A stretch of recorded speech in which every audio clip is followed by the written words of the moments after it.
10 लाख से ज्यादा लोग हर साल यूपीएससी देते हैं और सिलेक्ट होते हैं 800 से 1000। इतने कम। प्राइवेट सेक्टर में लोग 5 साल आराम से काम करके 2 से 10 लाख की मंथली इनकम तक पहुंच सकते हैं, पर वो 56,000 की नौकरी के लिए 10 साल 50 लाख से 1 करोड़ रुपए लगा के प्रिपेयर करते हैं। और सबसे बुरी बात तो ये है कि सारे यूपीएससी प्रिपेयर करने वाले को लगता है कि ये डिसीजन उन्होंने खुद लिया है। कैसे कोचिंग इंस्टीट्यूट्स, मीडिया इंडस्ट्री और सरकार आपको गर्त में डालना चाहती है। This is how UPSC cult fucked you.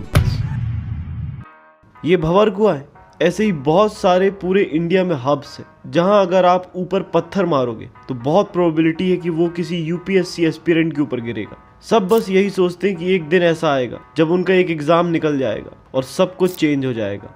लाल बत्ती, नीली बत्ती, बंगलो, पावर, पैसा, सब डरेंगे। पर सोचने की बात तो ये है कि इतने सारे लोग सेम सपना क्यों देख रहे हैं। और हाँ, क्या ये सपना पूरा होने के बाद ऐसा ही दिखता है? ऐसी जॉब जहां पर आपको बस 56,000 की सैलरी मिलेगी, किसी गांव में घर से दूर रहकर सोशल सर्विस करना पड़ेगा, और ये सब भी करने को मिलेगा या नहीं, इसकी प्रोबेबिलिटी 0.1% से भी कम है। ऐसी जॉब को कोई क्यों करने के लिए लाइफ के 10 साल लगा रहा है? और सिर्फ कोई नहीं, करोड़ों लोग। यहाँ पर आंसर देने के लिए आते हैं कोचिंग सेंटर्स। आपको सारे कोचिंग सेंटर्स यूपीएससी क्लियर करने को, आईएएस बनने को ओवर ग्लोरीफाई करके दिखाते हैं। हर एक जॉब के प्रोज एंड कॉन्स होते हैं। सिविल जॉब्स का भी ऐसे ही, पर ये आपको कोई नहीं बताएगा। कोई बता भी दे पर कोचिंग सेंटर्स तो कभी नहीं बताएंगे। हर यूपीएससी की तैयारी करने वाला अपने आप को रोज कहता है वो ड्रीम्स मेरे लिए सब कुछ है। लोग इस जॉब को अब नॉर्मल नजरिए से नहीं देखते, बस सारे लोग इस जॉब को जैसे भगवान मानते हैं। कोचिंग इंस्टीट्यूट्स अपने टॉपर्स को, अपने सिलेक्टेड बच्चों को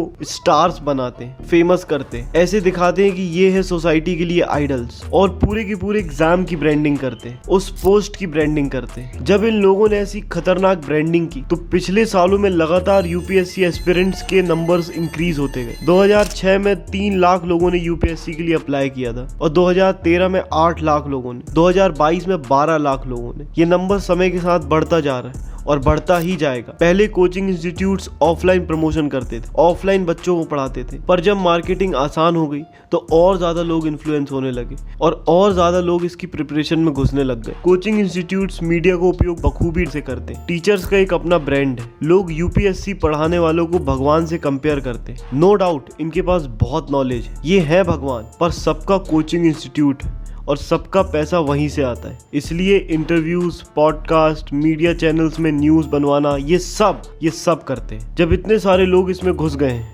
और मार्केट इतना बड़ा है तो ऑफ कोर्स एंटरटेनमेंट इंडस्ट्री भी इसके अंदर घुसेगी। ऐसे ही करके कुछ कमाल की मूवीज और वेब सीरीज भी मार्केट को डोमिनेट करती है। I know this is real talent, पर ये सब देख के और ज्यादा लोग यूपीएससी की प्रिपरेशन करते हैं। कोचिंग इंस्टीट्यूट्स का और पैसा बनता है और लोग एडमिशन लेते हैं और लोग अपनी जिंदगी के बहुत इंपॉर्टेंट ईयर्स एक छोटे से कमरे में बिता देते हैं। आओ देखते हैं एग्जैक्टली क्या होता है। बेसिकली एक स्टूडेंट कॉलेज में होता है और इतनी सारी मार्केटिंग के कारण अपने आप को रोक नहीं पाता यूपीएससी के अंदर घुसने से, क्योंकि उसे अपनी लाइफ में कुछ बड़ा करना है। बस ये एग्जाम निकल जाए फिर सब सेट, ऐसा सोच के वो ज्वाइन करता है कोई कोचिंग इंस्टीट्यूट जिनकी फीस 1.5 से 2 लाख रुपए होती है, और एक ऑप्शनल सब्जेक्ट पढ़ने के लिए 20 से 50 हजार रुपए अलग से। फिर मॉक टेस्ट, स्टडी मटेरियल का साल भर का खर्चा 3 से 3.5 लाख रुपए मान लो। ऊपर से वो अपनी फैमिली से अलग रहता है, दोस्त नहीं होते, मेंटल, फिजिकल और इमोशनल पेन के साथ बाहर रहने का 1.5 से 2 लाख रुपए अलग। बहुत से लोगों की फैमिली लोअर मिडिल क्लास होती है। घर की पूरी इन्वेस्टमेंट लग जाती है एक रिस्क पे, जिसमें पैसे वापस आने की प्रोबेबिलिटी 0.1% से भी कम है। और ऐसा सिर्फ 1 साल तक नहीं करता एस्पिरेंट, 5 से 10 साल तक करता है। ऐसे करके 25 से 50 लाख रुपए वो लगाता है। जब एक बार सिलेक्शन नहीं होता तो कोचिंग वाले कहते हैं अरे अभी रुको, एक बार में किसी का नहीं होता, 2 बार 3 बार, अगली बार पक्का निकलेगा, तू इस बार फोड़ेगा। सब तरीके की बातें बोल के इंस्टीट्यूट बस पैसे कमाता रहता है और बच्चे रोते रहते हैं। इन सब से सबसे ज्यादा फायदा तो गवर्नमेंट का ही है। आगे देखेंगे। ये है रजत, एक फेमस यूपीएससी एस्पिरेंट। इन्होंने 10 साल यूपीएससी को दिए, 6 बार यूपीएससी दिया, 3 प्रीलिम्स में फेल हुए, 2 बार मेंस में फेल हुए और लास्ट अटेम्प्ट में 11 नंबर से इंटरव्यू से बाहर निकल गए। अब ये क्या है? मार्केट में 30-32 साल की उम्र का एकदम फ्रेशर नया लड़का, इनको कोई स्किल नहीं आती। अब बस ये या तो यूपीएससी के लिए पढ़ा सकते हैं या कुछ नया शुरू करना पड़ेगा एकदम शुरू से। इनमें यूपीएससी का कैलिबर तो है पर लाइफ बर्बाद हो गई। और ये कहानी सिर्फ एक व्यक्ति की नहीं, ऐसे लाखों लोग हैं जिन्होंने सेम प्रॉब्लम फेस की। जैसे ये है केशव नंदन, इन्होंने भी 10 साल प्रिपेयर किया और 2 बार इंटरव्यू तक पहुंचे, पर अब सड़क में मैप बेचते हैं। कोचिंग सेंटर्स कभी सच नहीं बोलते, उनको बस पैसे बनाने। द प्रिंट की रिपोर्ट के हिसाब से साल 2017 में 990 वैकेंसीज यूपीएससी ने निकाली थी और दिल्ली के एएलएस कोचिंग सेंटर ने क्लेम किया कि 244 बच्चे मैंने सिलेक्ट कराए। वाजीराम और रवि कोचिंग और बाकी पॉपुलर इंस्टीट्यूट्स ने मिलकर बोला कि 400 से ज्यादा सिलेक्शन मैंने कराए। और फिर आता है चाणक्य इंस्टीट्यूट, इसने बोला कि 355 बच्चे मैंने सिलेक्ट कराए। अगर आप इन सब को टोटल करो तो 999 आता है, मतलब वैकेंसी से भी ज्यादा। सेल्फ स्टडी वाले और दूसरे सैकड़ों इंस्टीट्यूट से कोई सिलेक्ट नहीं हुआ। ये लोग कभी आपको कितने लोग इंस्टीट्यूट से फेल हुए वो नहीं बताएंगे और पास होने वालों का नंबर ज्यादा करके बताएंगे। ये सब आपको झूठी होप देते हैं कि प्रीलिम्स तो पक्का निकलवा देंगे, ज्वाइन तो करो। अच्छा, और उसके बाद क्या? सारे कोचिंग इंस्टीट्यूट्स क्लेम करते हैं कि हमने यूपीएससी के पैटर्न को ब्रेक कर लिया, समझ लिया, हमारे यहाँ से पढ़ो, पक्का निकल जाएगा, पक्का। पर यूपीएससी फॉर्मर चेयरमैन ने और 2018 के टॉपर ने साफ साफ कहा है जब तक कोई यूपीएससी के पैटर्न को ब्रेक करेगा तब तक यूपीएससी अपना पैटर्न ही चेंज कर चुका होगा।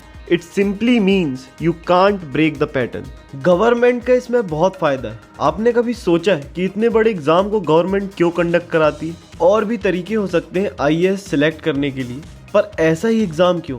एग्जाम का ज्यादा रिलेशन एक्चुअल जॉब से नहीं है, फिर भी क्यों? यूपीएससी जैसे एग्जाम्स नीट सिचुएशंस क्रिएट करते हैं पॉपुलेशन की लाइफ में। नीट मतलब नॉट इन एजुकेशन, एम्प्लॉयमेंट और ट्रेनिंग पॉपुलेशन, मतलब ऐसे लोग जो ना एम्प्लॉयड है, ना ट्रेनिंग कर रहे हैं, ना एजुकेशन। बेसिकली ऐसे लोग जिन्होंने ग्रेजुएशन कर लिया है और अब वो बेरोजगार है। पर एक मिनट, वो अपने आप को बेरोजगार नहीं कहते, वो अपने आप को स्टूडेंट ही कहते। अगले 10 साल तक, 10 और साल तक अगर 1000 सीट्स के लिए 12 लाख लोग हर साल नहीं अपीयर हो रहे हैं तो वो क्या करेंगे? पढ़े लिखे लोग गवर्नमेंट से जॉब मांगेंगे, प्रोटेस्ट करेंगे, सवाल पूछेंगे। पर अब सब बिजी हैं, अपने आप को प्रोडक्टिव कह रहे हैं, काम करने वाला कह रहे हैं। और बड़ी बात तो यह है कि वो अभी अपने आप को बेरोजगार भी नहीं कहते। इंटरनेशनल लेबर ऑर्गेनाइजेशन की रिपोर्ट के हिसाब से 30% यूथ NEET कैटेगरी में आता है और इसमें से मेजॉरिटी यूपीएससी वाले। डेवलप्ड नेशन में ये रेशियो 5 से 10% तक है, क्योंकि वहाँ काम है। लोग एक एग्जाम की ब्रांड के पीछे पागल नहीं है। अभी देश में 42.3% युवा बेरोजगार है और अगर इसमें यूपीएससी वालों को भी ऐड कर दो तो काम पूरा खराब हो जाएगा। गवर्नमेंट इतनी जॉब्स कहाँ से लाएगी? लोग सड़क पर आ जाएंगे, पूरा सिस्टम हिल जाएगा। लोगों ने कहना शुरू कर दिया है कि एक बार तो सबको प्रिपेयर करना चाहिए। अगर आप आईएएस नहीं बने तो कम से कम एक अच्छे नागरिक तो बन जाओगे। तुम बोल क्या रहे हो? पूरे लोग एक ही एग्जाम के लिए प्रिपेयर करेंगे क्या?